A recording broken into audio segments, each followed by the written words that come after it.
welcome to business studies class.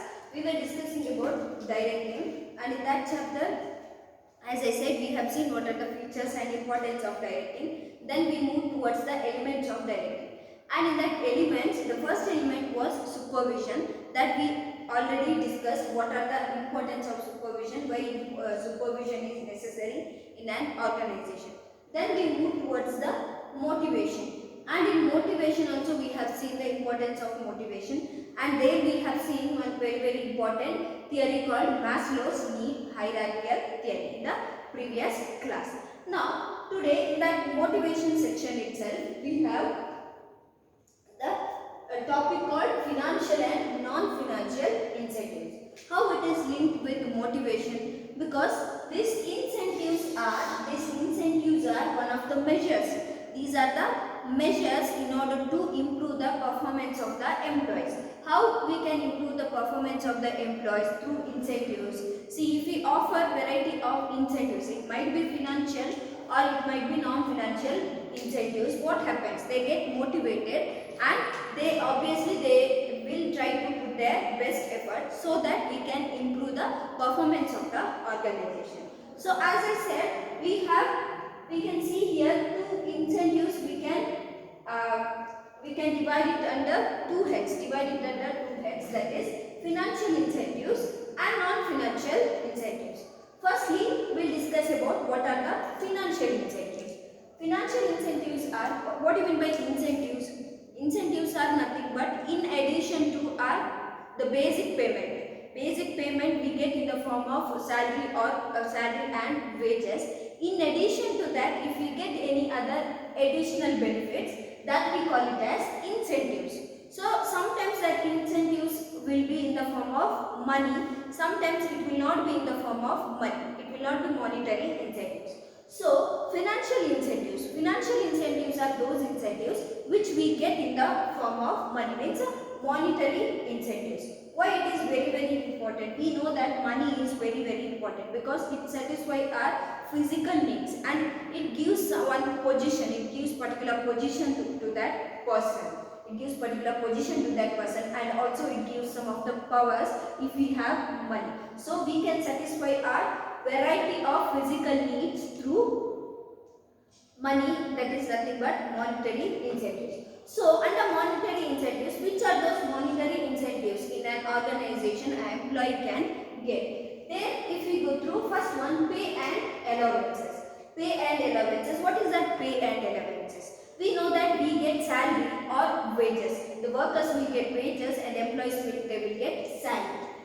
And that we can say that pay.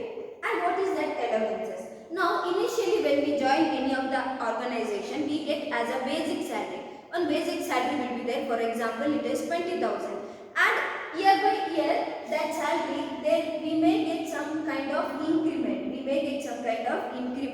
It may be, for example, basic salary as 20,000, and in the coming year you may get increment as 2,000. So your salary will be 22,000. Then next year again one more year you may get 3,000 more increment. So your salary will be 25,000. So there we may get increment year by year. Our increment we may get a variety of increment there. That we can call it as allowances. Pay is the basic salary. In addition, allowances, we get increments, that we can call it as allowances. Then second one, productivity linked wages. Productivity linked wage. What is that productivity linked wage?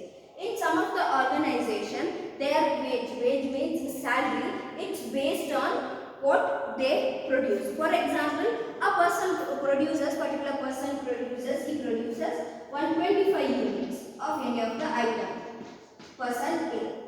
And in the same organization, in that same time, a particular person produces 30 units. So who will get more wages? The person who produces 30 units, he gets more wages, because in that particular organization their wage, it is linked to their productivity. It is based on their productivity.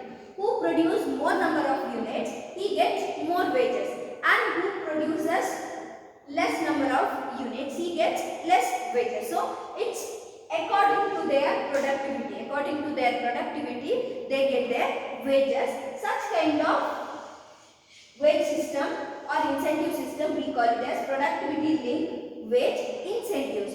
How it will be incentives? It motivates the employees. If organization, if it says that your salary or your wages is based on what you produce, then what that person will do? He tries to produce more number of units because he gets then more wages or incentives, more wages as a incentives he will get. If he produce a 50 number of units, he gets additional like an incentive, he gets something extra there. So this is one more kind of financial incentives.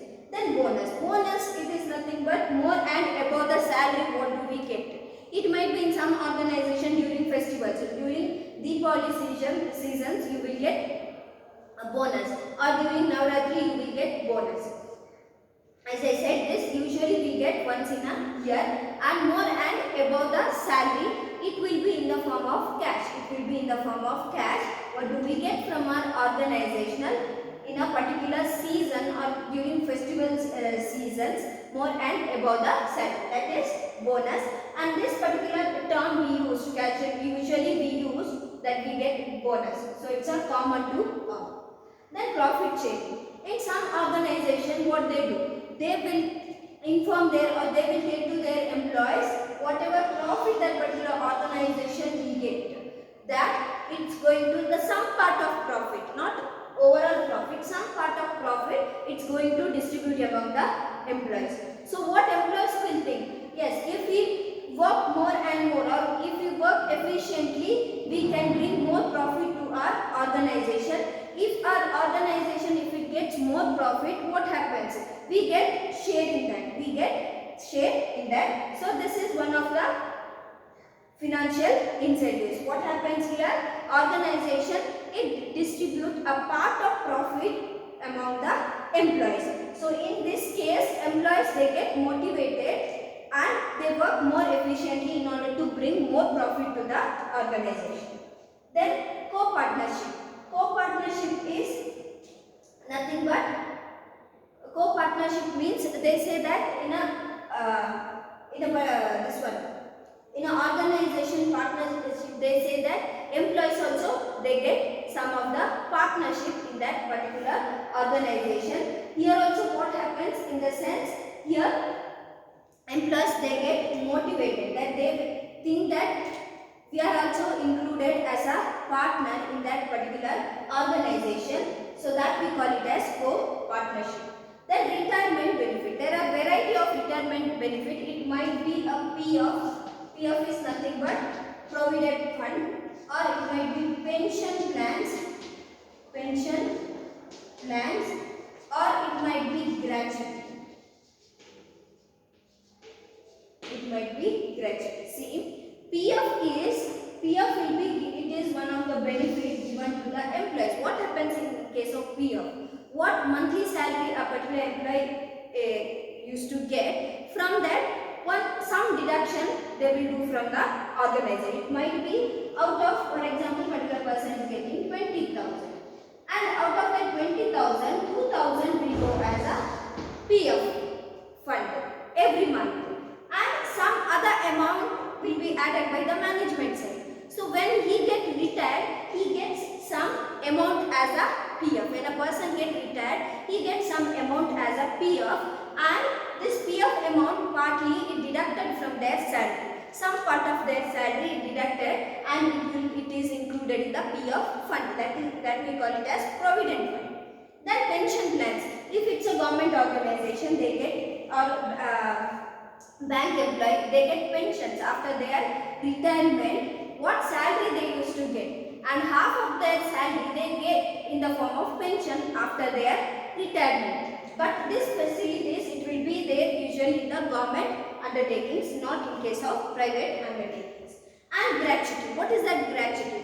If a person is going to get retired, or if a person is leaving the job, if that particular person, if he worked as an employee for a period of 5 years in a particular organization, if he worked as an employee for a period of 5 years, and more than that, if he worked, some amount organization will give as a, it's like a love or token of gratitude they will give, organization will give, that amount we call it as gratuity. And it is the people, those who work more than 5 years in that particular institution, in that particular organization, not one who work 2 years or 3 years. Those who work more than 5 years in one particular organization, they get some amount as a gratuity. It's like a token of love, or it's a token of gratitude that you have worked in an institution, you are paying some payment. So these are retirement benefits. These are retirement benefits, and this we can say it as financial incentives which employees will get in the form of money. These are monetary benefits. Now we'll move towards the non-financial incentives. What is that non-financial incentives? Why there is a category called non-financial incentives? We think that if we are getting financial incentives, why we need to think of non-financial incentives? We know that money is very important and it satisfies most of our needs, physical needs or any other kinds of needs. If it is there, it satisfies. But still money is a very important factor, but human mind, it thinks of variety of other factors which are not, which will not be in the financial, which cannot satisfy through money, So there are some other incentives. It related to us, what human psychology, because it related to his mental satisfaction. Or personal satisfaction. He thinks beyond money most of the time, and it is very important. A mental satisfaction is very important rather than this kind of physical satisfaction. So there is one more category called non-financial incentives. What happens, what a person or an employee, he thinks, even though if he is getting financial incentives. There comes first one, status. Status means it is nothing but position in particular organization. The position means it might be managerial position. What happens? He is working as an employee. Now 10 years over in an organization, still he is working as an employee. He want to get promoted as a manager or assistant manager. So that we call it as he wants some position in the organization. That we call it as status. What happens? If there is increase in his position, there will be increase in responsibility, there will be increase in authority as well as powers. So he wants that status, or he wants that position in the organization, and he wants some of the power in that organization. That we call it as status. Even though if he is getting this kind of financial incentives, his mind will think of some other psychological factor. Then that first one comes status, then comes organizational climate. Organizational climate is nothing but it might be a working condition of that particular organization, how my colleagues are behaving, how my what superior is behaving, how my manager is behaving with me, whether they are cooperative or whether I can work in this particular work environment. That comes under organizational climate. Organizational climate is nothing but organizational behavior. How my organization is behaving, how that other organization is behaving, how this organization is behaving. So organizational climate is nothing but the behavior of that particular organization. Who has to take care of that organizational behavior? A manager. He is a responsible person. He has to take care of his particular organization. He should provide good working condition to the employees, and he should make the workplace in such a way that it should be working friendly to the employees, and it shouldn't be a torture place for the, or irritating place for the employees. It should be a working friendly for the employees. Then there will be a mental, even though if there is more work also, there will be a mental satisfaction. Yes, my workplace is very good. I feel like I want to go to work and work there. So that is organizational climate. Then career advancement opportunity. What happens?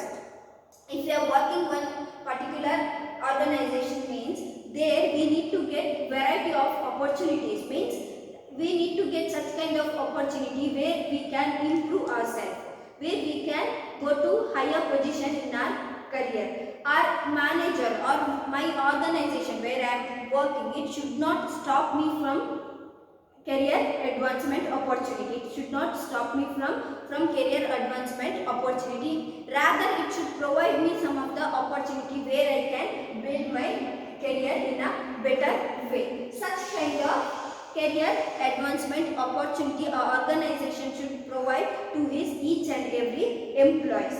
That is the responsibility of the organization. Then what happens for the employees? He get motivated. Yes, I have variety of opportunity in this organization, so I can stay here and I can work more efficiently. So it is one kind of motivation for the employees. Then job enrichment. What is the job enrichment? Job enrichment is nothing but if we do same kind of work in a repetitive nature on a daily basis. If we do same kind of work, what happens? We get bored there, we get that, we will not feel like it's not, we feel like that this work is not interesting. So what we need to do now? Job enrichment means we need to get what some kind of challenging work. What we are doing, we need to get some challenging works, and variety of skills are required in what we are working. Then we find our job is more interesting. We need to find, employee should find their job interesting. That what manager has to do, he has to make the work very interesting way. He has to make the work in a very interesting way. Then employees will get motivated to work in that particular enterprise. Then employee recognition programs. It's very important. It will be there in most of the employees. What is that recognition program? See, many employees what they do, they work efficiently. Most of the employees, they work efficiently, and what they will be expecting something from the organization, that my organization should recognize my work. My manager should recognize my work, and he has to appreciate me. Appreciate me means, yes, you have done a good work, keep it up, you continue to work in the same way. That recognition he expects from his boss or his superior or manager. So what organization can do? He can, some of the organization will give the best employee of the year. Best employee of the year. Or organization, if they are not giving some of the awards, it's okay. Then when meetings will be there, he has to tell this particular employee, he worked very efficiently in this particular period, and we are very happy for this person's work or what he has done. We are very happy. That is a recognition. That is nothing but appreciation. What happens to that person? If my boss or my organization is recognizing my work, means he feels further, he continue to do the same. He feels that I need to work more and more efficiently in that or in this particular organization, because they are recognizing my work and they are appreciating it. So that is very important. Employee recognition program means he expects my boss should recognize me. My work he should appreciate. That is a mental satisfaction. Nothing to do with money. Then here, job security. Job security. Here we left one particular point. Okay, we'll come at the end. Job security means he requires the security for his job more than the what increment or anything. He requires a permanent or stable income in order to lead his life. The here increment means this year we may get increment of 5,000. I may get 160,000 salary in this year. Then next immediately I may lose my job. That we will not call as a job security. Job security means the salary may be 30,000 every month, but it should continue to the till long period. So job security means employee he expects a stability of income or stability of job throughout his lifetime or a particular period of time. What period of time he is expecting? He expects his job should retain with him. That we call it as job security. Employee participation. Employee participation is nothing but the employees expect that when organization takes some of the decision, that organization should make us also to take part in that particular decision. They need to include employees also in any of the while taking any of the decision. organization should include their employees also.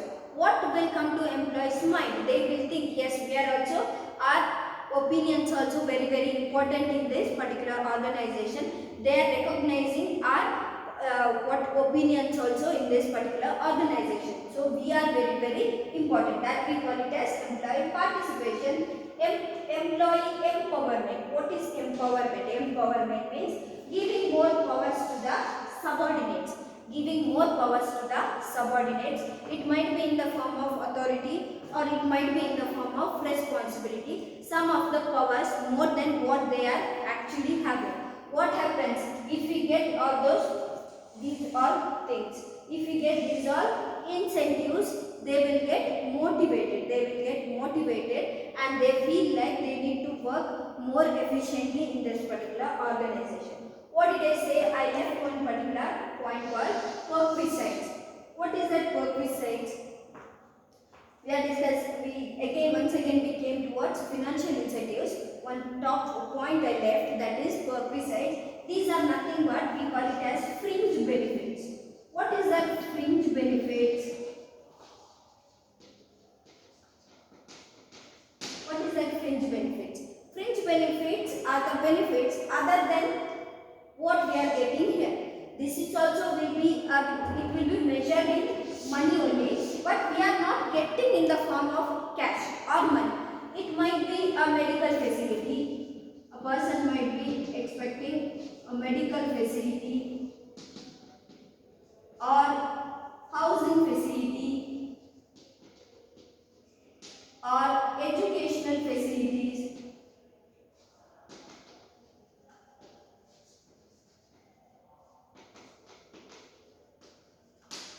This we call it as fringe benefits and we also call it as perquisites. See, this medical facilities, housing facility or educational facilities. This is not, we will not get like allowance, bonus, we will get in the form of cash. This will not get in the form of cash, but this measured in terms of cash. These are measured in terms of cash. Means he expects that my children should get educational facility. My organization should provide educational facilities to the children. That means the paying of their fees, the school fees, payment of school fees and also medical facilities and any of the insurance. The office will provide insurance, the medical or health insurance to the employees, those who are there, or else house they are providing mattress or any other house there, or the rent, the payment of rent. Such kind of things will come under fringe benefit, that we call it as perquisites. So this is about the detailed discussion of financial and non-financial incentives. As I said, incentives are in addition to salary, what benefit we get from our organization, that we call it as incentives. And these incentives we see in two aspects.